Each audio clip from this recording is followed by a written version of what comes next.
अगले दिन सुबह देवराज चौहान गहरी नींद में था कि उसे लगा कि उसे जोर से हिलाया जा रहा है। देवराज चौहान ने आंखें खोली, कासिम रहमान को अपने ऊपर झुके पाया। वो कुछ परेशान लग रहा था। देवराज चौहान फौरन उठ बैठा। वॉल क्लॉक में वक्त देखा। सुबह के 7 बज रहे थे। क्या बात है? देवराज चौहान ने नींद भरी आंखों से उसे देखा। पता नहीं, कुछ गड़बड़ है, कहते हुए कासिम रहमान ने हाथ में पकड़ा फोन उसकी तरफ बढ़ाया। मार्शल से बात करो। देवराज चौहान ने फोन लेकर बात की। कहो मार्शल। देवेन नागर जिंदा है। मार्शल की आवाज़ कानों में पड़ी। देवराज चौहान के मस्तिष्क को झटका लगा। नहीं, उसके होठों से निकला। वो मर चुका है मार्शल। मैंने उसे मारा था। गोली उसकी कनपटी के पास लगी थी। खून के छींटे उड़े थे। वो देवेन नागर जिंदा है देवराज चौहान। मार्शल का गंभीर स्वर कानों में पड़ा। आज की अखबार देखो। अखबार? देवराज चौहान ने कान से फोन लगाए कासिम रहमान को देखा। अखबार कहाँ है? आने वाली है, आज लेट हो गई, कहकर कासिम रहमान बाहर चला गया। मार्शल, देवराज चौहान ने फोन पर कहा, तुमने कल कहा था कि गोली देवेन नागर के सिर पर लगने की क्लिपिंग तुमने देखी थी। तुमने खुद कहा था कि वो मर गया है, और अब कहते हो कि... हाँ, मार्शल का गंभीर स्वर कानों में पड़ा। इस वक्त तुमसे बात करते हुए भी मेरी नज़र चल रही क्लिपिंग पर है। मैं 20 से ऊपर बार क्लिपिंग देख चुका हूँ। क्लिपिंग में स्पष्ट नजर आ रहा है कि गोली उसके माथे की साइड में कनपटी के पास लगी है। उसके बाद वो पीछे जा गिरा। जहाँ गोली लगी वहाँ .315 राइफल की गोली लगने के बाद कोई भी जिंदा नहीं बच सकता। लेकिन आज की अखबार देखो, वो जिंदा है। तस्वीर में वो मुस्कुरा रहा है। उसने कहा है कि काम ज़्यादा करने की वजह से उसे थकान हो गई और भाषण के दौरान मंच पर चक्कर आ गया था, परंतु अब ठीक है और आराम कर रहा है। ये नहीं हो सकता, देवराज चौहान के होठों से निकला। मैंने खुद उसे मरते देखा है। उसके सिर से खून के छींटे निकलकर उठते हुए देखे हैं। गोली ने उसके सिर को उधेड़ कर रख दिया होगा, और तुम कहते हो कि वो जिंदा है। ये असंभव सी बात है मार्शल। ऐसा संभव हो ही नहीं सकता कि... ये सच में हैरान होने वाली बात है। बेहतर होगा कि आज की अखबार देख लो। देवराज चौहान के चेहरे पर अविश्वास के भाव नाच रहे थे। मुझे अखबार देखने की जरूरत नहीं है मार्शल। देवेन नागर मर चुका है। वो जिंदा है। अखबार यही कह रहे हैं। मार्शल के स्वर में दृढ़ता थी, जबकि क्लिपिंग में माथे पर गोली खाकर गिरता नजर आ रहा है। .315 की गोली है, तो हैरानी है वो बच कैसे गया। .315 राइफल की ही गोली है। तुम्हें किसने बताया कि मैंने इस राइफल का इस्तेमाल? कासिम रहमान ने। लेकिन जाने कैसे वो बच गया? मार्शल, देवराज चौहान के चेहरे पर कठोरता नाच उठी। मान लो वो बच गया, परंतु ये तो मानते हो ना कि गोली उसके माथे से लगी थी। ये तो झूठ नहीं है। तुमने क्लिपिंग देखी है। हाँ, ये सच है। तो दूसरे दिन वो इस हाल में कैसे पहुंच गया कि अपनी तस्वीर खिंचवा सके? उसे तो हॉस्पिटल में होना चाहिए। मार्शल की आवाज़ नहीं आई। जवाब दो मार्शल। मैं नहीं जानता वहाँ क्या हो रहा है। तुम वहाँ हो, ये बात तुम ही बेहतर समझ सकते हो। मार्शल की आवाज़ आई। गड़बड़ है मार्शल, सब कुछ संदिग्ध है। तुम्हें अखबार की खबर किसने दी? पाकिस्तान में जो सब एजेंटों का चीफ है, उसने आधा घंटा पहले अखबार के बारे में बताया। Chief agent? क्या नाम है उसका? चंद पलों की खामोशी के बाद मार्शल का स्वर आया। सलीम खान। इसका फ़ोन नंबर? क्या करोगे? मुझे दे दो। मार्शल ने सलीम खान का फ़ोन नंबर बता दिया। ये कब से पाकिस्तान में सब एजेंटों का चीफ है? 8 साल से। मेरे बारे में जानता है? हाँ, ये भी जानता है कि इस वक्त कहाँ पर रुका हुआ हूँ? कह नहीं सकता, इस बात की जानकारी मुझे नहीं है। मेरे ख्याल से इसे नहीं पता होगा। तुम क्या सोच रहे हो? मार्शल, देवराज चौहान तेज तीखे स्वर में कह उठा। कबीर मलिक तुम्हारे एजेंटों को ढूंढकर उन्हें अपना बनाता फिर रहा है। तुम्हारी सारी खबरें उसके पास पहुंच रही है। ऐसे में सलीम खान इस्लामाबाद में चीफ एजेंट है। उसके पास हर एजेंट की खबर है जो पाकिस्तान में इस्लामाबाद में है। तो अभी तक कबीर मलिक को सलीम खान की खबर क्यों नहीं लगी, जो कि 8 साल से काम कर रहा है तुम्हारे लिए? तुम्हारा मतलब है कि सलीम खान गद्दार हो सकता है? कुछ भी हो सकता है।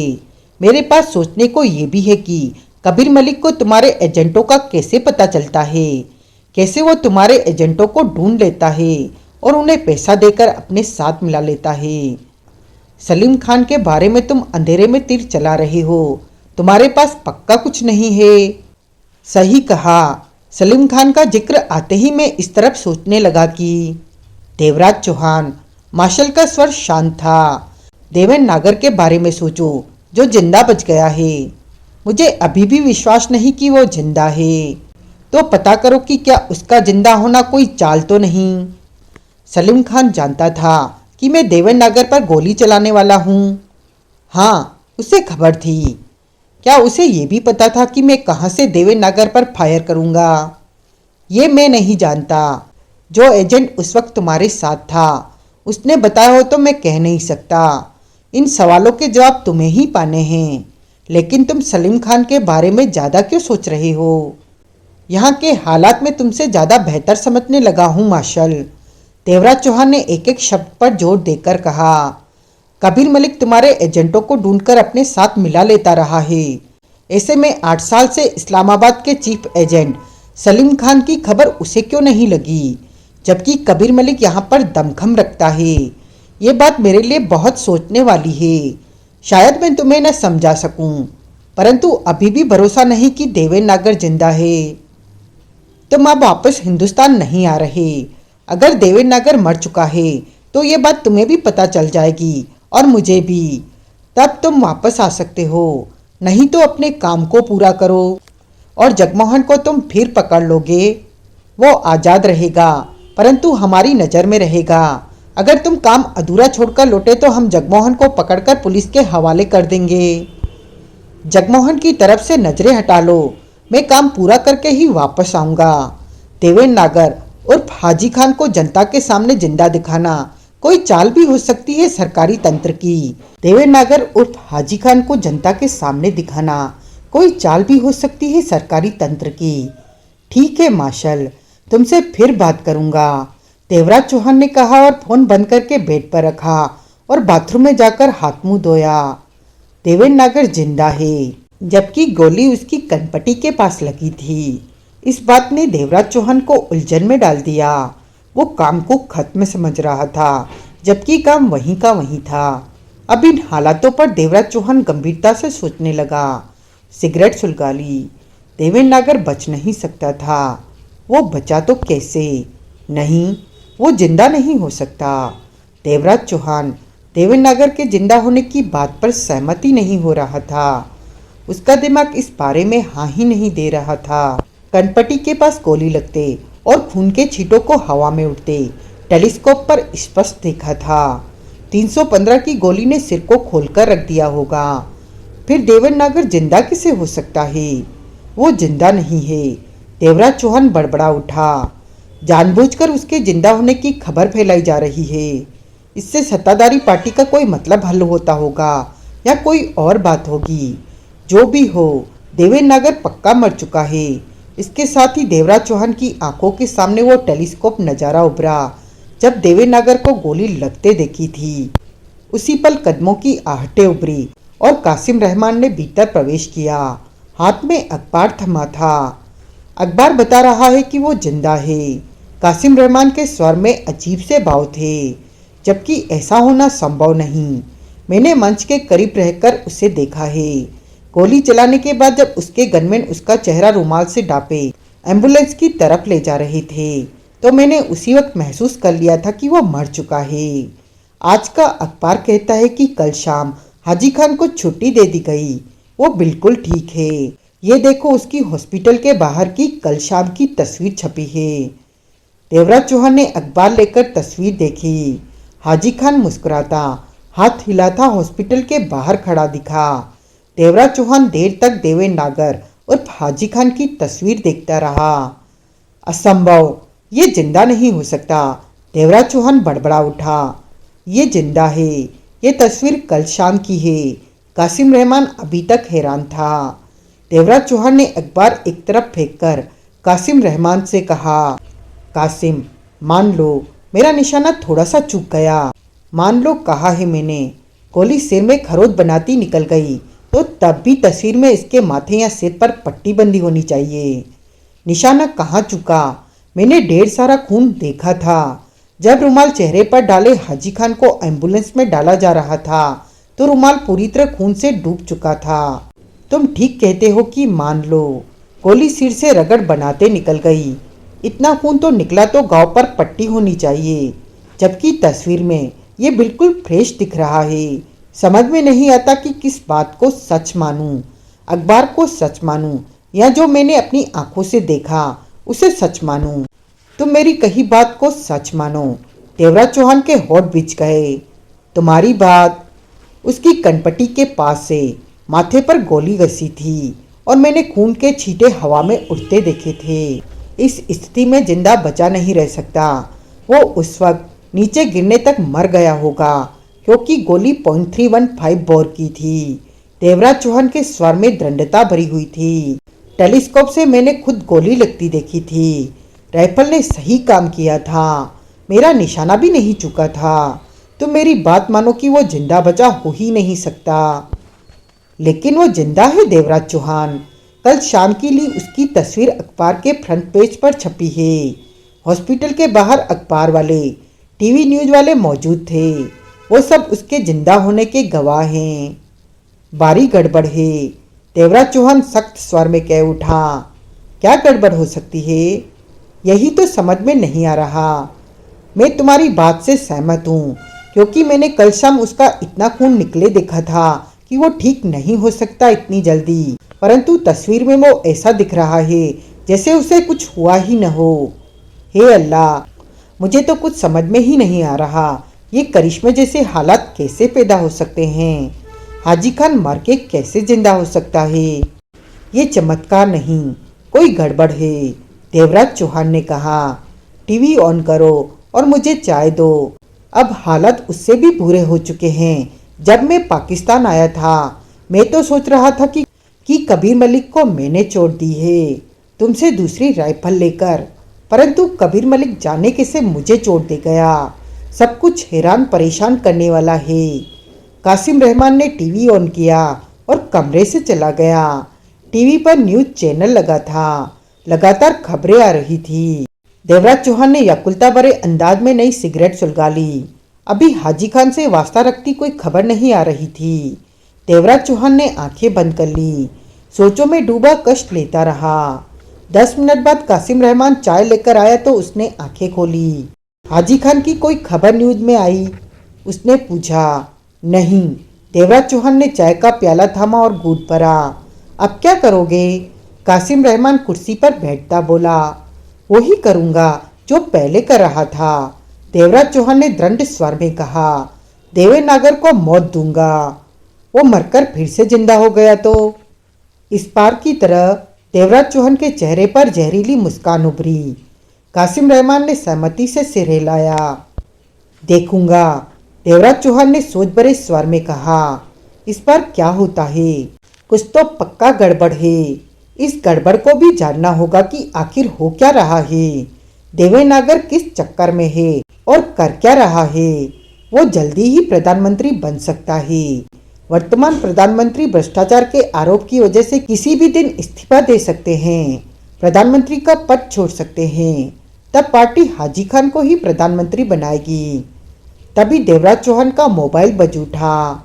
हेलो, देवराज चौहान ने बात की। तुम्हारा निशाना चूक गया दोस्त। दूसरी तरफ से जफर मुरादाबादी की आवाज़ आई। देवराज चौहान ने फौरन कुछ नहीं कहा, फिर बोला। गोली निशाने पर लगी थी, माथे पर, कनपटी के पास।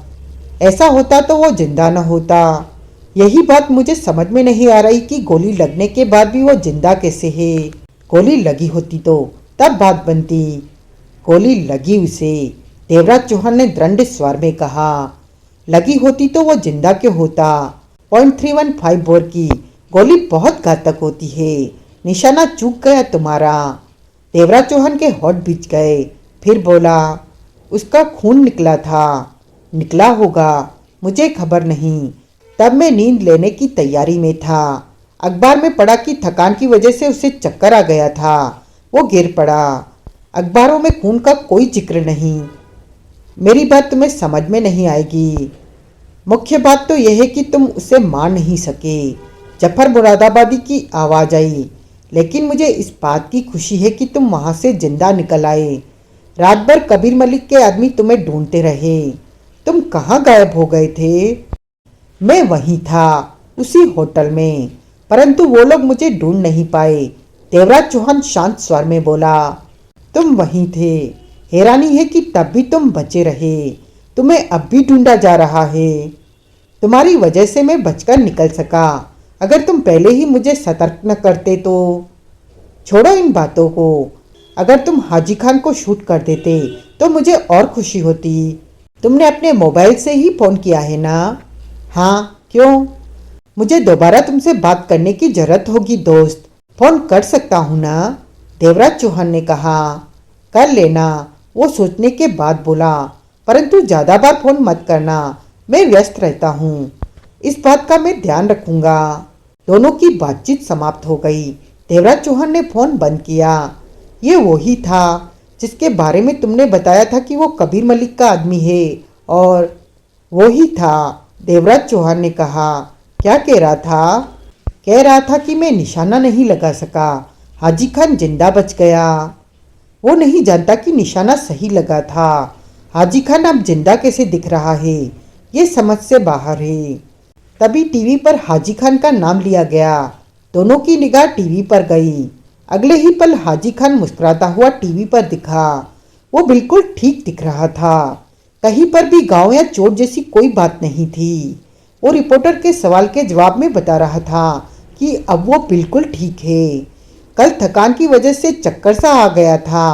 पीछे हॉस्पिटल दिख रहा था। ये कल शाम की इंटरव्यू थी। उसके बाद न्यूज बदल गई। देवराज चौहान ने सिगरेट सुलगाई और कासिम रहमान से बोला, मुझे हाजी खान की पूरी रिपोर्ट चाहिए कि वो कहाँ है और कहाँ कहाँ जा रहा है। मैं उस पर नज़र रखता हूँ। रखो, मुझे सब बताते रहो। मुझे फिर किसी मौके की तलाश है कि उसे खत्म कर सकूं। देवराज चौहान का स्वर कठोर था। मैं अभी नहा धोकर निकल जाता हूँ। कहने के साथ ही कासिम रहमान कमरे से बाहर चला गया। देवराज चौहान कष्ट लेता सोचों में डूबा रहा। एकाएक उसका ध्यान आदिल वारसी की तरफ चला गया। कल से उसका फोन नहीं आया था। अगर उसका काम हो गया होता तो वारसी से उसे कोई मतलब नहीं था, परंतु काम नहीं हो पाया था। कारण बेशक कोई भी रहा हो, वारसी गद्दार था। जफर मुरादाबादी उसे संपर्क न करता तो उसकी जान जा सकती थी। वजह वारसी की गद्दारी थी। देवराज चौहान ने आदिल वारसी को फोन किया। कई बार बेल जाने के बाद उधर से कॉल रिसीव की गई। तुम हो? देवराज चौहान, मैंने तुम्हारा नंबर पहचान लिया है। आदिल वारसी का स्वर कानों में पड़ा। कहाँ हो? कल से तुमने फ़ोन भी नहीं। मुझे तेज बुखार है। कल तो बुरी हालत थी। वारसी के स्वर में थकान थी। ओ, दवा ले रहे हो? देवराज चौहान का स्वर शांत था। हाँ, आज कल से बेहतर है। मैंने अभी अभी टीवी में न्यूज़ सुनी कि हाजी खान जिंदा है। हाँ, वो जिंदा है। देवराज चौहान का स्वर तीखा हो गया। मुझे तो लगा था कि तब वो मर गया होगा। क्या तुम्हारा निशाना चूक गया? परसों शाम तुम वहीं थे मंच के पास। मंच के पास नहीं था, दूर था, पर वहीं था। सब दिख रहा था। क्यों? मंच के पास होते तो बेहतर ढंग से वहाँ के हालात देख पाते। अपना पता बताओ, मैं तुम्हारे पास आता हूँ। मेरे पास? क्यों? तुम्हारा हाल पूछने। किसी चीज़ की जरूरत हो तो। उसकी जरूरत नहीं, मेरी बीबी मेरे पास है। वैसे आना चाहते हो तो आ जाओ। अपना पता बता दो, फुर्सत मिली तो ज़रूर आऊँगा। उधर से आदिल वारसी ने अपना पता बता दिया। अब क्या करने का इरादा है? वारसी ने पूछा। तुम्हें पता ही है कि मैं क्या करूँगा, देवराज चौहान ने कहा और फ़ोन बंद कर दिया। देवराज चौहान उठकर नहाने धोने में लग गया। साथ ही दिमाग दौड़ रहा था। हर तरफ दिमाग जा रहा था। हालातों पर बार बार गौर किया।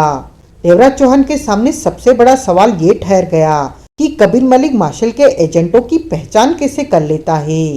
ये काम बीच के लोगों की सहायता के बिना नहीं हो सकता। जफर मुरादाबादी का कहना है कि पहले वाले 18 एजेंट भी गद्दार एजेंटों की वजह से कबीर मलिक के हाथों मारे गए। इतने सारे एजेंटों का कबीर मलिक के हाथों मारे जाना बहुत बड़ी बात थी। इतना सब कुछ होने पर भी मार्शल ने सतर्कता से काम क्यों नहीं लिया? 2-4 बार ऐसा हो जाने पर ही मार्शल को समझ जाना चाहिए कि उसके तंत्र में कहीं पर कोई कमजोरी आ गई है। और तो और कबीर मलिक के लोगों ने मार्शल को इंडिया में उसके ही घर पर भून दिया था। कबीर मलिक के हाथ लंबे थे। वो आतंकवादी संगठन चला रहा था और आईएसआई के साथ हिंदुस्तान में गड़बड़ी फैला रहा था। संगठन के लोग हिंदुस्तान में फैले थे, परंतु उसे मार्शल के एजेंटों की पहचान कैसे हो जाती है? कौन उसकी सहायता कर रहा है? चीफ एजेंट सलीम खान को हर एजेंट की जानकारी थी। वो 8 सालों से मार्शल के इसी काम को कर रहा था। तो सवाल ये पैदा होता है कि कबीर मलिक को आज तक सलीम खान की खबर क्यों नहीं लगी? क्या पता लगी हो सलीम खान कबीर मलिक से मिल चुका हो और वही एजेंटों की उसे पहचान कराता हो।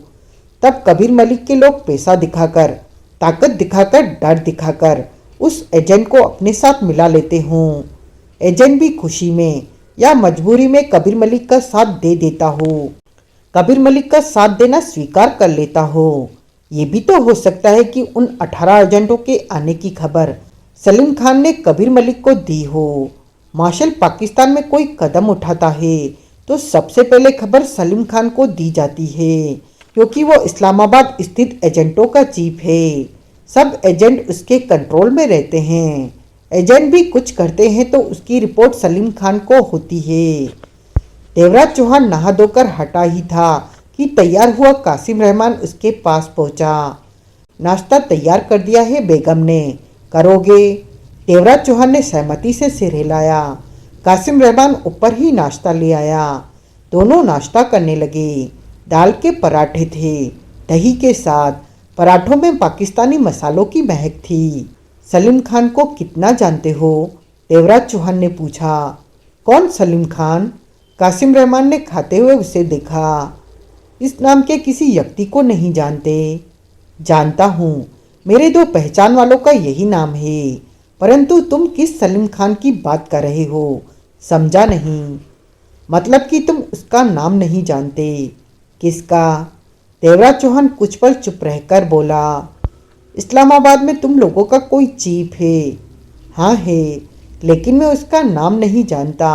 आवाज़ से ही उसे पहचानता हूँ। तुम उसे हर रिपोर्ट देते हो? हर नहीं, जो भी बताने लायक होती है वो ही बताता हूँ। वो फ़ोन करता है पूछने को या तुम फ़ोन करते हो? उसे कुछ पूछना होता है तो वो फ़ोन कर लेता है। मुझे कुछ कहना हो तो मैं फ़ोन कर लेता हूँ। जब से तुम मेरे साथ काम में जुड़े हो उससे कितनी बार बात की? एक बार भी नहीं। उसे इस काम की कोई रिपोर्ट नहीं दी? नहीं। जरूरत भी क्या है? मार्शल का सीधा फ़ोन मेरे पास आ रहा है। उसका कोई फ़ोन आया हो पूछने के लिए कि मैं क्या कर रहा हूँ, कैसे कर रहा हूँ, ऐसा ही कुछ? कोई फ़ोन नहीं आया। तुम्हें किसने बताया था कि मार्शल कोई एजेंट भेज रहा है? किसी ने भी नहीं। मार्शल ने खुद फ़ोन करके मिशन 0 कोडवर्ड दिया था और कहा था कि जो भी ये कोडवर्ड बोले मिले उसकी हर तरह से सहायता करनी है। कासिम रहमान ने कहा। मतलब कि हम जो कर रहे हैं उसका कोई वास्ता उस चीफ एजेंट से नहीं है? नहीं है। कासिम रहमान ने इनकार में सिर हिलाया। पर तुम ये सब बातें क्यों पूछ रहे हो? मुझे हर तरफ देखकर चलना होगा।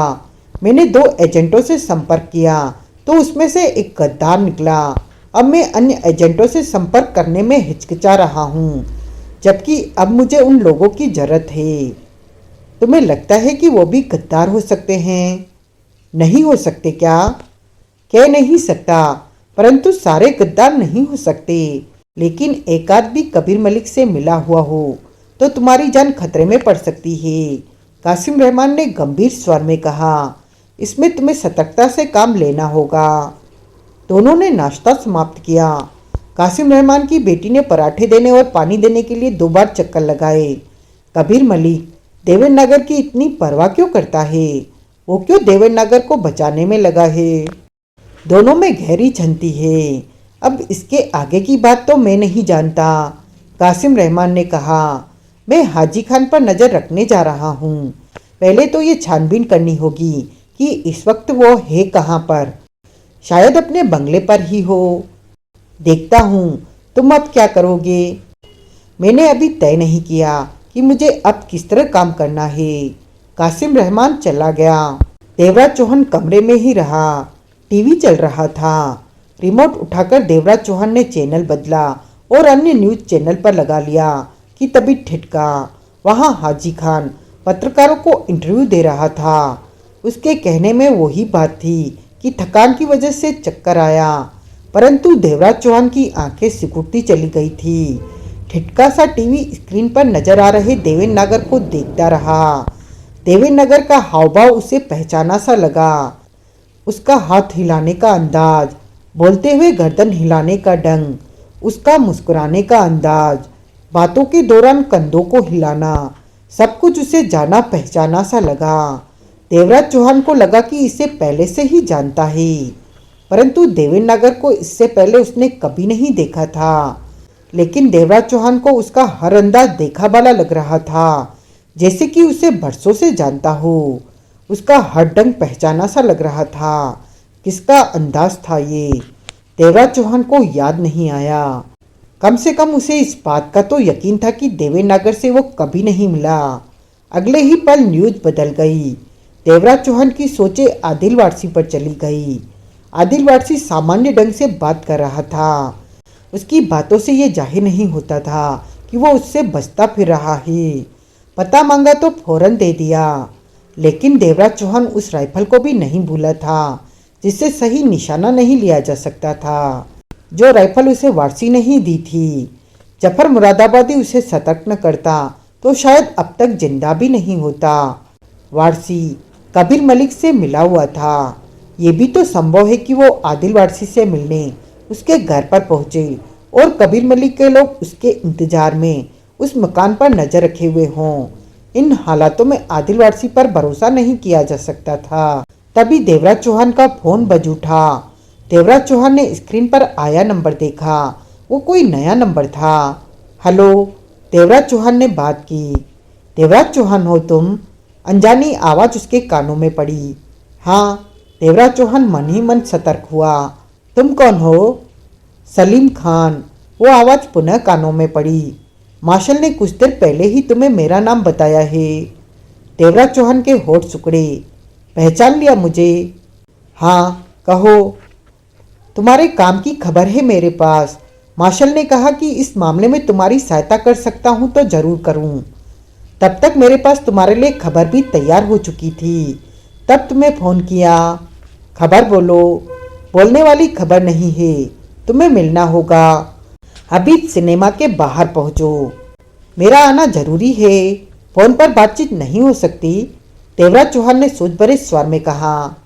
कहा तो मिले बिना बात नहीं हो सकेगी। अभी सिनेमा पर आना है मुझे। हाँ, कब तक वहाँ पहुँचोगे? मुझे नहीं मालूम कि यहाँ से हबीब सिनेमा पहुँचने में कितना वक्त लगेगा। कहाँ पर हो तुम? मैं ये बताना नहीं चाहूँगा। ठीक है, तुम हबीब सिनेमा पहुँचो, मैं तुम्हें वहीं मिलूँगा। मैं तुम्हें पहचानता नहीं। मार्शल ने तुम्हारी तस्वीर मुझे भेज रखी है, मैं तुम्हें पहचान जाऊँगा। उधर से सलीम खान ने कहा। देवराज चौहान ने हबीब सिनेमा पहुँचने को कहकर फ़ोन बंद कर दिया। सलीम खान का अचानक फ़ोन आया और उसे हबीब सिनेमा पर बुलाने लगा। देवराज चौहान के लिए सब कुछ अब संदेह से भरा था। आदिल वारसी का गद्दारी करना, देवेंद्र नागर का मरकर भी न मरना, अब सलीम खान का अचानक सामने आना और उससे मिलने को कहना। क्या पता वो कबीर मलिक से मिला हो। कबीर मलिक के कहने पर ही वो उसे हबीब सिनेमा बुला रहे हों और वहाँ पर कबीर मलिक के लोग उसे गोलियों से बूंदें। कुछ भी हो सकता था, परंतु ये सोचकर तो बैठा नहीं रह सकता। हबीब सिनेमा तो उसे जाना ही होगा। टैक्सी पर आधे घंटे में देवराज चौहान हबीब सिनेमा पहुंच गया।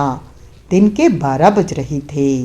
सिनेमा पर खासी भीड़ नहीं थी, परंतु सिनेमा की सड़क पर काफ़ी ट्रैफिक आ जा रहा था। देवराज चौहान सतर्क था और पैंट के ऊपरी हिस्से में रिवॉल्वर फंसा रखी थी कि जरूरत पड़ने पर फौरन निकाली जा सके।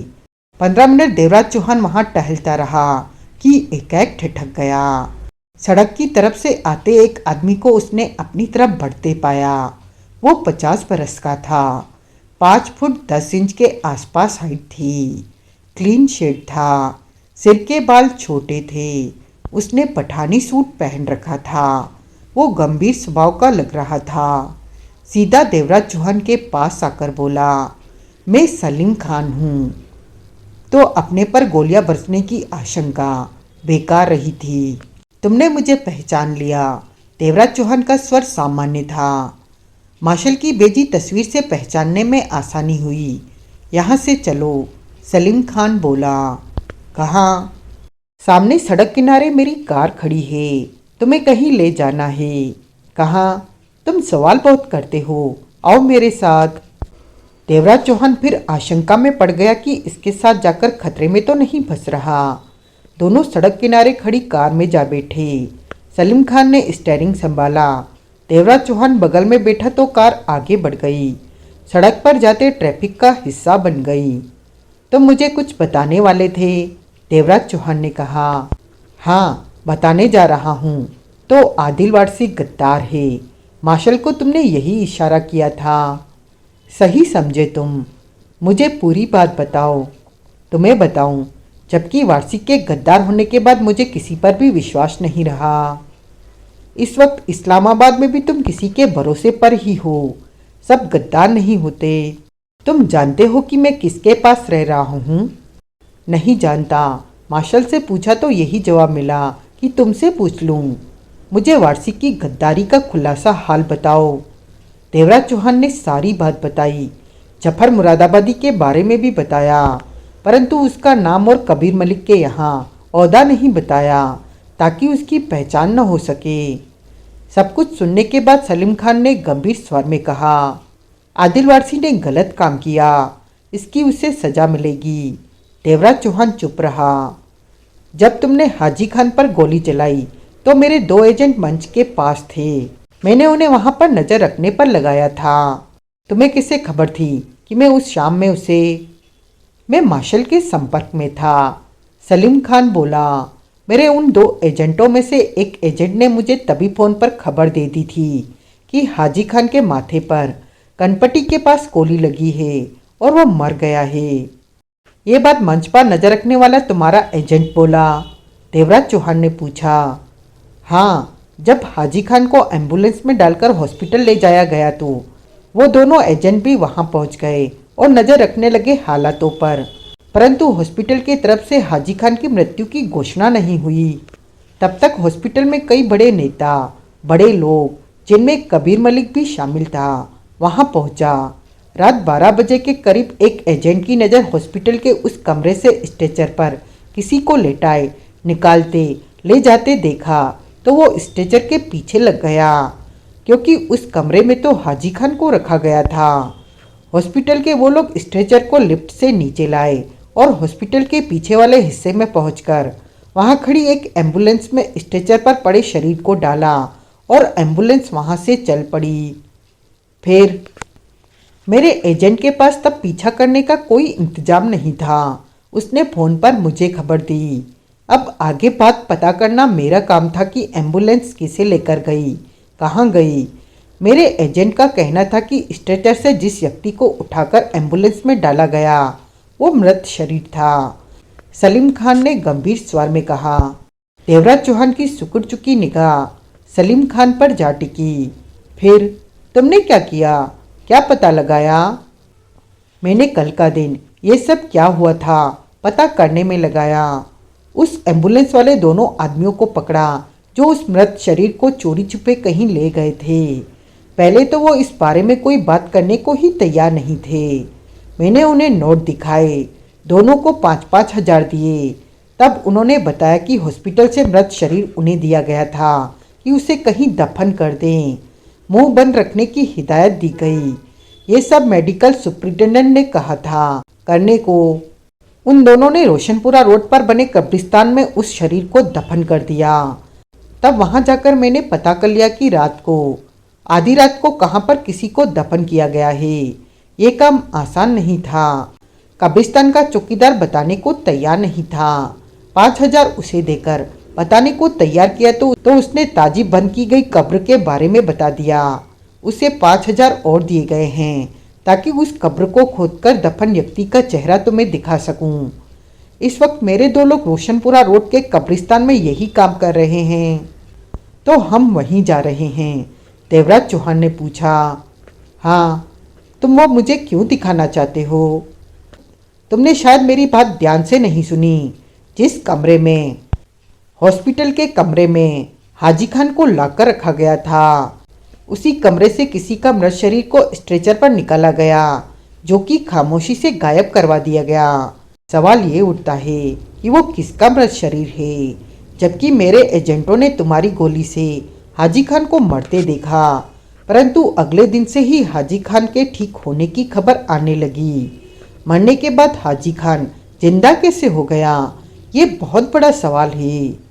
तुम्हारा मतलब है कि मेरी गोली से जो मरा उसे ही कब्रिस्तान में दबाया गया है? लगता तो ऐसा ही है, परंतु मेरी गोली से तो हाजी खान मरा था और अब वो जिंदा है। यही रहस्य तो समझ में नहीं आ रहा कि क्या हो रहा है। हाजी खान मरा तो वो जिंदा कैसे है? अपने एजेंटों से पूछो। वो दावे के साथ कहते हैं कि कहता है वो एक एजेंट था जिसने हाजी खान के माथे पर गोली लगते और उससे गिरते देखा। वो अब भी एक ही बात कहता है कि हाजी खान के माथे में गोली लगी तो वो जिंदा कैसे बचा रह सकता है। दूसरे दिन उसे हॉस्पिटल से छुट्टी दे दी गई कि वो ठीक है, जबकि उसके माथे पर गोली लगी थी।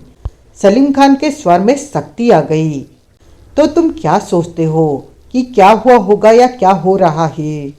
पहले उस मृत शरीर को देखो। हमने ये देखना है कि क्या उसके माथे पर गोली लगने का निशान है। उससे क्या होगा? देवराज चौहान सोचों में डूबा बोला। अगर उसके माथे पर गोली का निशान हुआ तो हमें काफ़ी कुछ सोचने को मिल जाएगा। सलीम खान ने गंभीर स्वर में कहा। तुम ऐसी बात करने की कोशिश कर रहे हो जिसे हजम करना मुश्किल है, देवराज चौहान बोला। पहले हमें दफन किया वो मृत शरीर देख लेना चाहिए, उसके बाद बात करेंगे। देवराज चौहान ने सिगरेट सुलगा ली। कहा कुछ नहीं, चेहरे पर सोचों के भाव थे। रोशनपुरा रोड के कब्रिस्तान तक पहुंचने में दोनों में कोई खास बात नहीं हुई। वे चुप चुप ही रहे। कब्रिस्तान के बाहर कार रुकी और दोनों भीतर प्रवेश कर गए। यहाँ गहरी शांति थी। कुछ लोग जनाजा लिए काफ़ी दूर एक जगह पर खड़े थे। सलीम खान देवराज चौहान को लिए कब्रिस्तान के दूसरे हिस्से की तरफ बढ़ गया। जल्दी ही वे ऐसी जगह पर पहुंचे जहां एक कब्र की मिट्टी खुदी पड़ी थी। दो व्यक्ति वहां मौजूद थे। उनके कपड़ों पर जगह जगह मिट्टी लगी थी। भीतर हॉस्पिटल की चादर में लिपटी बॉडी पड़ी थी। चादर मिट्टी से लथपथ थी। सलीम खान कुछ पल भीतर जागता रहा, फिर उन दोनों से बोला, बाहर निकालो बॉडी को। दोनों खुली कब्र में कूद गए। नीचे पड़ी बॉडी को उसी प्रकार उठाया और ऊपर की तरफ किया। कब्र मात्र 5 फीट गहरी थी। ऊपर से देवराज चौहान और सलीम खान ने शरीर को संभाला और पास की जमीन पर रखने के बाद चादर की गांठें खोलने लगे जिसमें शरीर बंद था। वो दोनों कब्र के भीतर ही खड़े थे। चादर खुलते ही देवराज चौहान और सलीम खान चौंके। लाश का बाईं तरफ के माथे वाला हिस्सा पूरी तरह उगड़ा हुआ था। वहां गोली लगने का हिसाब किताब स्पष्ट नजर आ रहा था, परंतु वो चेहरा हाजी खान का नहीं था। उस शरीर पर कपड़े अभी तक वही पड़े थे जो उस रात भाषण देते समय हाजी खान ने मंच पर पहने हुए थे। सलीम खान ने देवराज चौहान से पूछा, इसे पहचानते हो? नहीं, परंतु इसके कपड़े वैसे ही हैं जो उस दिन मंच पर हाजी खान ने पहने थे, देवराज चौहान बोला। इसके माथे की साइड में गोली लगी है, समझ रहे हो? हाँ। क्या ये तुम्हारी चलाई गोली का नतीजा है? मैंने हाजी खान पर गोली चलाई थी, इस पर नहीं, देवराज चौहान ने कहा। वैसे ही सोचो जैसे मैं सोच रहा हूँ। तुम्हारा मतलब है कि तब ये आदमी हाजी खान बना मंच पर मौजूद था जिसे मैंने गोली मारी। हालात तो इसी तरफ इशारा करते हैं। फिर तो इसे मेकअप में होना चाहिए। मेकअप उतार लिया गया होगा। देवराज चौहान झुका और उस कटे पटे आधे चेहरे को ध्यान से देखने लगा। आधे मिनट बाद ही देवराज चौहान के हाथ उस चेहरे के कान के पास पहुंचा और वहां चिपकी पतली झिल्ली को खींचा तो 2 इंच लंबी पतली लकीरनुमा झिल्ली उसके हाथ में आ गई, जिसे उसने ध्यानपूर्वक देखा। ये तो किसी फेस मास्क का हिस्सा है जो चेहरे पर चिपका रह गया। देवराज चौहान ने झिल्ली सलीम खान को दी। सलीम खान ने झिल्ली को ध्यानपूर्वक देखा और कहा, तुम ठीक कहते हो। फेस मास्क को इसके चेहरे से आनन फानन खींचकर उतारा गया, जिसकी वजह से फेस मास्क का ये कोना चिपका रह गया। अब तुम समझ गए होगे कि क्या हुआ होगा। देवेंद्र नागर अपने डुप्लीकेट का इस्तेमाल कर रहा है। मार्शल उसे शूट कर देना चाहता है। इस खतरे को भांपकर वो डुप्लीकेट को खुले में बेचता रहा था। अपने चेहरे का फेस मास्क दूसरे इंसान पर लगाकर उसे हाजी खान बनाकर हर जगह बेचता था कि गोली लगे तो उसे लगे, परंतु वो सुरक्षित रहे। देवराज चौहान बोला। अब समझे हाजी खान मरकर भी जिंदा कैसे हो गया। समझा। देवराज चौहान के होठ बिछ गए। इससे तुम ये भी समझ गए होगे कि देवेंद्र नागर किस कदर खतरनाक इंसान है। वो शातिर और जरूरत से ज़्यादा खतरनाक है। देवराज चौहान के चेहरे पर सख्ती थी। मुझे समझ में नहीं आ रहा था कि मरने के बाद वो जिंदा कैसे हो गया। मेरी गोली ने सही काम किया था, परंतु मैं नहीं समझा कि मेरे एजेंट ने जब कहा वो मर गया है और बाद में उसके जिंदा होने की खबर मिली तो तभी मुझे लगने लगा कि कहीं वो अपने डुप्लीकेट का इस्तेमाल तो नहीं कर रहा। मैं जानता था कि मेरा एजेंट मुझे गलत नहीं कहेगा। उधर सरकार की तरफ से भी घंटों तक हाजी खान के हालात की खबर नहीं बताई गई। फिर अचानक ही कहा जाने लगा कि वो जिंदा। इस काम में सरकार शामिल नहीं हो सकती। देवराज चौहान ने सलीम खान को देखा। किस काम में? डुप्लीकेट वाले काम में। हाँ, इसमें सरकार शामिल नहीं हो सकती। जब उस बॉडी को स्ट्रेचर पर डालकर ले जाया जा रहा था, जब तुम्हारे एजेंटों ने देखा, तब वहाँ पुलिस कहाँ थी? तब पुलिस को हॉस्पिटल के बाहर रोक रखा था कि जनाब हाजी खान साहब का चेकअप हो रहा है। मतलब कि पुलिस को भी नहीं पता लगा कि हॉस्पिटल में तब क्या हो रहा था। तब डुप्लीकेट को हॉस्पिटल से गायब किया जा रहा था और असली हाजी खान यानी कि देवेंद्र नागर वहां पहुंच रहा था। वो किसी की नज़र में आए बिना चोर रास्ते से हॉस्पिटल में पहुंचा और कमरे में टिक गया।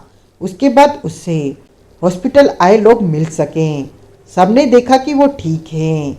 तब किसी की हिम्मत नहीं हुई कि ये पूछ सके कि मंच पर जो खून दिखा था वो कहाँ गया, कहाँ से निकला। ये सारे सवाल तो जैसे हवा में घुल गए। देवराज चौहान के चेहरे पर सख्ती दिख रही थी। पुलिस और अन्य लोग नहीं जान सके कि असल मामला क्या है, मगर हॉस्पिटल वाले जानते हैं कि असली मामला क्या है। मेडिकल सुप्रिंटेंडेंट के ऑर्डर पर इस शरीर को यहाँ दफन किया गया था, सलीम खान ने कहा। तो सुप्रिंटेंडेंट इस मामले का गवाह है। इसे वापस डालो, सलीम खान बोला। देवराज चौहान और सलीम खान ने उसे पुनः चादर में बांधा और उठाकर कब्र में खड़े 2 व्यक्तियों के हवाले कर दिया। वो उसे पुनः दफन करने की तैयारी करने लगे। देवराज चौहान और सलीम खान वापस बाहर की तरफ बढ़ गए। देवेंद्र नागर बहुत ही जबरदस्त खेल रचे बैठा है, सलीम खान ने कहा। वो खुले में कम आता है, बाहर निकलता है तो उसके गनमैन उसे घेरे रहते हैं। बाहर निकलने वाला उसका डुप्लीकेट होता है या वो खुद, इस बात का फैसला देवेंद्र नागर काम के हिसाब से करता है। रैली वाले दिन वो खुद नहीं, अपने डुप्लीकेट को भेजा था। स्पष्ट है कि वो जानता था कि उसकी हत्या की कोशिश की जाएगी। अपनी जगह तब उसने डुप्लीकेट को आदिल वारसी। देवराज चौहान के दांत पिच गए। आदिल वारसी मेरे से गद्दारी कर रहा था। उसने इस बात की खबर कबीर मलिक को दी और कबीर मलिक ने देवेंद्र नागर को बताया कि रैली में उस पर फायर किया जाएगा। ऐसे में देवेंद्र नागर ने अपने डुप्लीकेट को रैली में भेजा। ऐसा हो सकता है। आदिल वारसी को तुम पकड़ते क्यों नहीं? देवराज चौहान ने कहा। वो बच नहीं सकता, परंतु पहले तुम देवेंद्र नगर का मामला निपटा लो, सलीम खान ने जवाब दिया। वारसी को सजा देने से पहले क्या तुम्हें मार्शल से इजाज़त लेनी होगी? नहीं, मेरे पास ऐसे फैसले लेने का अधिकार है, परंतु मैं इस वक्त अपना सारा ध्यान तुम पर और देवेंद्र नागर पर लगाना चाहता हूँ। हमारे 18 एजेंट उसे मारने की कोशिश में जान गंवा चुके हैं। वो सब गद्दारी की वजह से हुआ। तुम्हारे कई एजेंट कबीर मलिक से मिले हुए हैं। मैं पता लगा लूँगा, परंतु मैं ये भी चाहता हूँ कि तुम्हारे साथ मिलकर देवेंद्र नागर का मामला खत्म कर सकूं। 1.5 साल हो गए इस मामले को, परंतु देवेंद्र नागर को खत्म नहीं किया जा सका। तो अब तुम मेरे साथ रहोगे। तुम्हारी इच्छा पर निर्भर है। मैं तुम्हारा सहायक हूँ। जैसा तुम कहोगे वैसा ही होगा। दोनों कब्रिस्तान के बाहर खड़ी कार में बैठे। सलीम खान ने कार आगे बढ़ा दी। कहाँ जाना है? सलीम खान ने पूछा। चलते रहो, अभी मेरे दिमाग में बहुत कुछ चल रहा है। एक सवाल का जवाब दो। पूछो। तुम 8 साल से इस्लामाबाद में मार्शल के चीफ एजेंट हो। हाँ। कबीर मलिक तुम तक भी तो पहुंचा होगा। अन्य एजेंटों की तरह तुम्हें भी तो ढूंढ लिया होगा। वो मुझ तक नहीं पहुंच सकता। क्यों? 6-7 एजेंटों के अलावा कोई मेरा चेहरा नहीं जानता। बाकी सब मुझे आवाज़ से पहचानते हैं। कोई भी नहीं जानता कि मैं कहाँ रहता हूँ। कबीर मलिक को चीफ एजेंट की खबर है, परंतु वो मुझे नहीं ढूंढ पाया। जो 6-7 एजेंट तुम्हें चेहरे से जानते हैं वो कबीर मलिक को बता सकते। वो मेरे भरोसे के हैं। अगर उनमें से कोई गद्दारी कर भी गया तो ज़्यादा से ज़्यादा कबीर मलिक को इतना ही बता सकेगा कि मैं कैसा दिखता हूँ। उससे कोई फर्क नहीं पड़ता। मेरे जैसे लाखों लोग हैं इस्लामाबाद में। कबीर मलिक से कभी मिले हो? नहीं। आदिल वारसी के गद्दार निकलने के बाद किसी पर भरोसा करने का मेरा मन नहीं करता। ये तुम्हारे सोचने का नज़रिया है। पहले के 18 एजेंट भी गद्दारी की वजह से मरे हैं। मेरे पास भीतर की खबर है। ये तुम बता चुके हो। तुम्हारे काम के बाद मैं इसी काम पर लगूंगा और गद्दारों को चुन चुन कर खत्म करूंगा। देवराज चौहान कुछ पल सलीम खान को देखता रहा, फिर सिगरेट सुलगा ली। कार में देर तक चुप्पी रही। पुलिस को सबीना होटल में राइफल मिली होगी जिससे मैंने हाजी खान को शूट किया था, देवराज चौहान बोला। हाँ, तो पुलिस किस दम पर इस मामले को इन्वेस्टिगेट कर रही है? मुझे खबर नहीं। पता करो अभी। हाँ अभी। ये भी पता करो कि इस केस का इंचार्ज कौन है। सलीम खान ने सड़क किनारे कार रोकी और फ़ोन पर किसी से संबंध बनाकर उसे इस बात को जानने के आदेश देने लगा। फिर फ़ोन बंद करके बोला, हमें ये तो पता चल गया कि हाजी खान मरने के बाद कैसे जिंदा हो गया। सच में वो शातिर है। तुम पुलिस के बारे में क्यों पता लगा रहे हो कि वो किस दम पर इन्वेस्टिगेट कर रही है, या कौन सा पुलिस वाला इस केस को संभाल रहा है? मेरे ख्याल में ये रास्ता तो तुम्हारा नहीं है, ये मेरा ही रास्ता है। देवराज चौहान मुस्कुराया। मैं समझा नहीं। हाजी खान का असली नाम क्या है? देवेंद्र नागर। वो पाकिस्तानी है? नहीं, हिंदुस्तानी है। ये बात अगर पुलिस को पता चल जाए तो क्या होगा? देवेंद्र नागर पकड़ा जाएगा या उसे पाकिस्तान से भागना पड़ेगा। परंतु देवेंद्र नागर को हिंदुस्तानी साबित नहीं किया जा सकता। उसे पाकिस्तानी नागरिक मार्शल ने ही अपने प्लान के तहत बनाया था। हर काम पक्का किया गया था। सिर्फ उसके नकली माँ बाप ही साबित कर सकते थे, परंतु उनकी हत्या हो चुकी है। देवेंद्र नागर ने ही उन्हें खत्म किया होगा कि कोई उसकी पोल न खोल सके। तुम्हें इस मामले में तो आना ही नहीं चाहिए। देवेंद्र नागर को अगर मारना कठिन है तो मुझे उसकी पोल खोलनी होगी। ये असंभव काम है। जो भी है, मुझे तो कुछ करना ही होगा। मेरे ख्याल में तुमने ये समझ लिया है कि देवेंद्र नागर की हत्या कर पाना आसान काम नहीं। ये बात मत कहो। मैं मौके की तलाश में रहूँगा, परंतु मौका कल मिलता है या महीने के बाद या 2 महीने भी लग सकते हैं। इतना वक्त मैं हाथ पर हाथ धरे बैठा तो नहीं रहूँगा, ये काम करूँगा, देवराज चौहान ने कहा। ये काम अगर हो सकता होता तो कब का हमने कर दिया होता। मैंने तो कहा है खाली बैठने से अच्छा है कि मैं कुछ करता रहूं, देवराज चौहान ने गंभीर स्वर में कहा। अब सलीम खान कहते कहते ठिठक गया। देवराज चौहान का फोन बजने लगा। दूसरी तरफ कासिम रहमान था। कहो। हाजी खान बंगले में था। मैंने वहां नजर रखी कि 1 घंटे बाद ही वो गनमैनों के साथ 3 कारों में बाहर निकला और सीधा अपनी पार्टी के कार्यालय में गया। आधा घंटा वहां ठहरा, फिर वहां से कबीर मलिक के ठिकाने पर जा पहुंचा। हरी हवेली वाले ठिकाने पर? देवराज चौहान ने पूछा। वहीं। सलीम खान देवराज चौहान को देखने लगा। तुम इस वक्त हरी हवेली के बाहर हो? हाँ, उसकी वापसी का इंतजार है। उस पर नजर रखो और मुझे खबर देते रहो, देवराज चौहान ने कहा और फोन बंद कर दिया।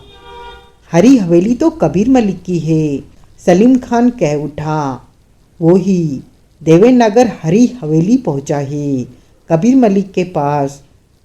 तो कोई देवेनगर पर नजर रख रहा है, ऐसा ही समझो।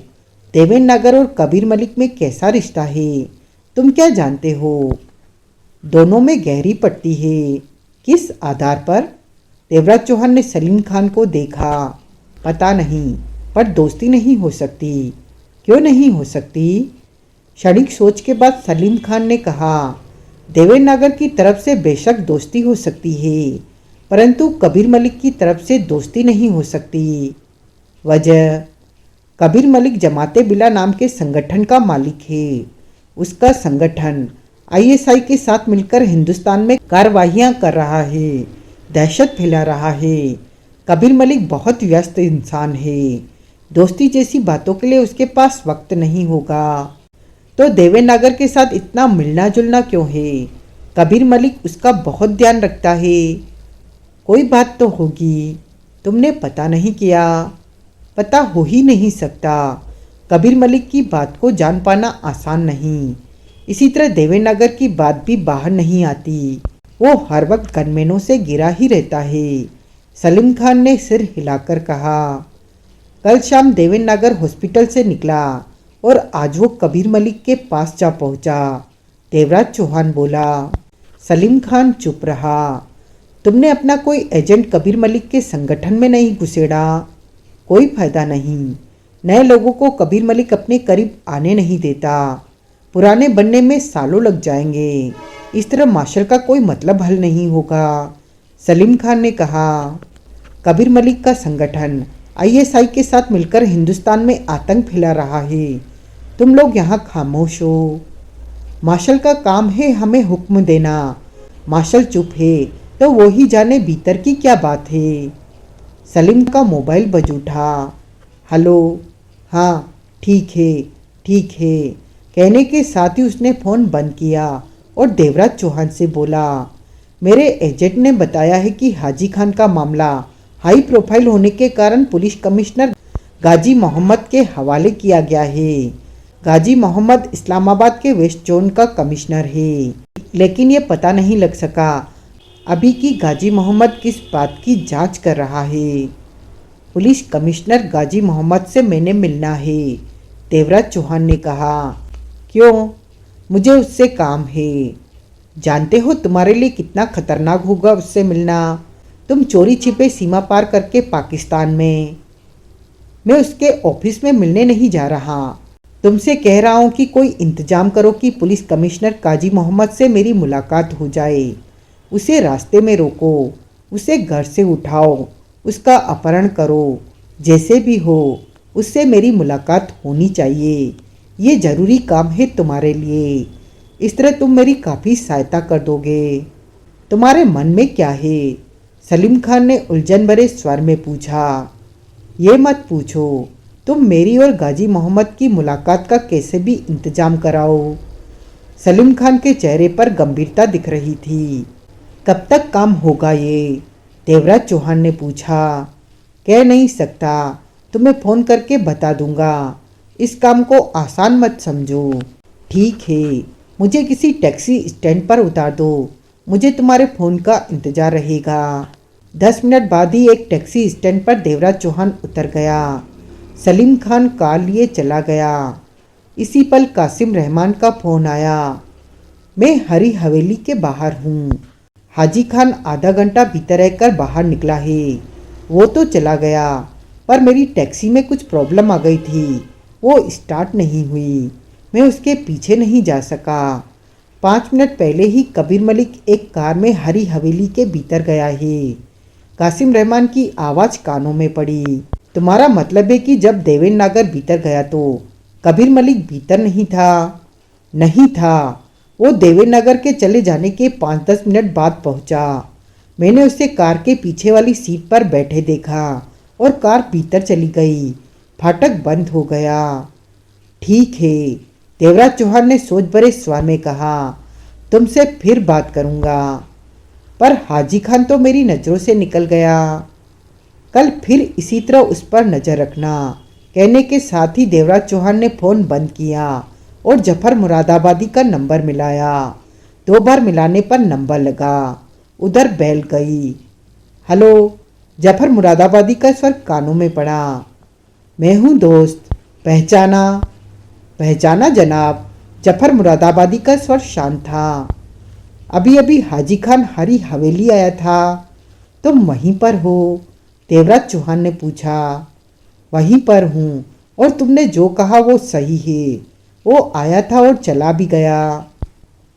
आधा घंटा रुककर तो तुम उस पर नज़र रखे हो। हाजी खान जब आया तो कबीर मलिक हरी हवेली में नहीं था। देवराज चौहान बोला। ये भी सही कहा। हाजी खान के जाने के कुछ देर बाद जनाब कबीर मलिक पहुँचे। फ़ोन क्यों किया? ये जानने के लिए कि हाजी खान आधा घंटा कबीर मलिक के बिना हरी हवेली में क्या करता रहा। वो किसी कैदी से मिला। कैदी? हाँ, इधर हवेली का एक हिस्सा कैदियों के लिए है। हाजी खान उसी तरफ गया था। क्या हवेली में कैदी रखे जाते हैं? कैदी भी रखे जाते हैं दोस्त। खास कैदी जिसे कबीर मलिक जिंदा रखता है। हाजी खान किस कैदी से मिला? ये तो मैं नहीं बता सकता। जहाँ कैदी रखे जाते हैं वहाँ हर कोई नहीं जा सकता। कुछ खास लोग ही वहाँ जा। तो हाजी खान वहाँ कैसे चला गया? कबीर मलिक ने उसे वहाँ जाने की इजाज़त दे रखी है। कबीर मलिक की गैर मौजूदगी में भी हाजी खान वहाँ जा सकता है। ठीक समझे दोस्त। तुम पता कर सकते हो कि हाजी खान किस कैदी से मिला? नहीं पता कर सकता। यहाँ हर कोई अपने काम से मतलब रखता है। ये पता करना खुद को खतरे में डालना होगा। हाजी खान अक्सर किसी कैदी से मिलता है या इस बार ही? वो अक्सर कैदखाने की तरफ जाता है। कभी कभी तो कबीर मलिक भी उसके साथ होता है। और तुम्हें नहीं पता कि वहाँ वो किस कैदी के पास जाते हैं? देवराज चौहान के स्वर में सोच के बहुत है। मुझे इस बारे में कुछ नहीं पता। कभी मन में नहीं आया कि ये पता करूं कि किस कैदी से मिलता है। वो किस कैदी से मिलता है? मेरे दोस्त, मैं पहले ही बता चुका हूँ कि कैद खाने में हर कोई नहीं जा सकता। मुझे भी वहाँ जाने की इजाज़त नहीं है। सिर्फ वही लोग जा सकते हैं जिन पर कैदियों की देखभाल का जिम्मा है। कबीर मलिक अपने नियमों का बहुत पक्का है। मैं कैद खाने की तरफ जाना चाहूँगा तो मुझे रोक दिया जाएगा। मेरे लिए ऐसा करना ठीक नहीं होगा। ठीक है दोस्त, मैं तुमसे फिर बात करूँगा, देवराज चौहान ने कहा और फ़ोन बंद कर दिया। देवराज चौहान कासिम रहमान के घर पर पहुंचा। कासिम रहमान घर पर नहीं था। वो ऊपर कमरों में चला गया। दिमाग में सारे हालात दौड़ रहे थे। वो समझ गया था कि देवेनागर तक पहुंचना आसान नहीं, परंतु ये भी जानता था कि देर सवेर में देवेनागर को खत्म कर ही देगा। इस बात को नहीं समझ पा रहा था कि कबीर मलिक की गैर मौजूदगी में देवेनागर हरी हवेली गया और वहाँ के कैद खाने में जाकर किसी से मिला। जफर मुरादाबादी का कहना है कि देवेनागर अक्सर कैद खाने में जाता है किसी से मिलने। किससे मिलता है वो वहाँ? ऐसा कौन सा खास इंसान कैद खाने में मौजूद है जो कि देवेनागर के लिए इतना ज़रूरी है कि उससे मिलने आता रहे? कासिम रहमान की बेटी चाय का प्याला दे गई। सोचों में डूबा देवराज चौहान कष्ट लेने लगा। देवराज चौहान अब देवेंद्र को दो तरफ से घेरना चाहता था। एक तो पुलिस की नज़रों में उसे गलत आदमी साबित करना चाहता था, साबित करना था कि वो हाजी खान नहीं, हिंदुस्तानी देवेंद्र नागर है। हालांकि ये काम कठिन था, परंतु अपना खाली वक्त किसी काम पर लगाना चाहता था। हाजी खान की पाकिस्तान में जो पोजीशन थी, उसे देखते हुए ये आसान नहीं था कि पुलिस उसके खिलाफ काम कर ले, परंतु वो अपनी कोशिश करना चाहता था। दूसरा रास्ता ये था कि मौका मिलने पर देवेंद्र नागर को शूट कर दे, पर क्या भरोसा कि इस बार भी जिसे शूट करे वो स्वयं देवेंद्र नागर न होकर उसका डुप्लीकेट हो। देवराज चौहान की नज़रों में ये अजीब बात थी कि देवेंद्र नागर अपना डुप्लीकेट इस्तेमाल करता है। इसकी एकमात्र वजह मार्शल था कि मार्शल उसकी जान लेना चाहता है। शाम 8 बजे कासिम रहमान वापस लौटा। वो थका सा लग रहा था। मैंने कासिम रहमान बैठते हुए बोला, हाजी खान के बारे में पता करने की कोशिश की कि उसका क्या प्रोग्राम है, क्या उसका कोई कार्यक्रम है कि वो खुले में आए, लेकिन ऐसा कुछ मालूम नहीं हुआ। क्या पता दोबारा भी उसका डुप्लीकेट ही खुले में आए, देवराज चौहान बोला। डुप्लीकेट? कासिम रहमान ने देवराज चौहान को देखा। मैं समझा नहीं। आज़ाद मैदान में मंच पर मैंने जिसे निशाना बनाया था, वो हाजी खान का डुप्लीकेट था। हाजी खान का डुप्लीकेट? कासिम रहमान हैरान हुआ। मेरी गोली निशाने पर लगी थी, वो मर गया था, परंतु फौरन ही उसके गनमैनों ने लाश को मंच से हटा दिया। यहाँ तक कि वहाँ मौजूद नेता भी असल माजरा नहीं समझ पाए थे। उसे हॉस्पिटल ले गए, वहाँ से डुप्लीकेट की लाश गायब कर दी गई और स्वयं देवेंद्र नागर ने उसकी जगह संभाल ली। फिर वो सबके सामने आ गया। क्या कह रहे हो? मेरी समझ में ठीक से नहीं आ रहा कि सीधा सीधा तो बताया है, फिर तुम्हें समझ में क्यों नहीं आ रहा? लेकिन तुम्हें ये सब कैसे पता चला? सलीम खान का नाम बताए बिना उसने बताया कि मार्शल के एजेंट किस तरह हॉस्पिटल पर नजर रखे थे और कैसे वो डुप्लीकेट के दफन शरीर को देख सका। कासिम रहमान टकटकी बांधे देखता रहा उसे। क्या देख रहे हो? मैं। कासिम रहमान ने गहरी सांस ली। सोच रहा हूँ कि ये सब क्या हो रहा है। देवेंद्र नागर जानता है कि मार्शल उसे छोड़ेगा नहीं, इसलिए उसने अपने डुप्लीकेट का इंतजाम कर रखा है। कितनी अजीब बात है, विश्वास करने का दिल नहीं करता। हाजी खान बहुत मक्कार इंसान है। देवराज चौहान ने सिगरेट सुलगा ली। अगर उसके पास और भी डुप्लीकेट है तो फिर उसे मारने में सफलता मिलना कठिन है। उसके पास जरूर और भी डुप्लीकेट होगा। अपने चेहरे के शानदार फेस मास्क को किससे बनवाता होगा? कबीर मलिक उसके साथ है, वो देवेंद्र नागर की हर समस्या का हल कर देता होगा। एक मिनट, एक बात अभी अभी मेरे दिमाग में आई कि क्या कबीर मलिक हाजी खान की असलियत जानता है कि वो असल में हिंदुस्तानी देवेंद्र नागर है? कासिम रहमान एकाएक कह उठा। देवराज चौहान ने कस लिया। चेहरे पर सोच के भाव दिखाई दे रहे थे।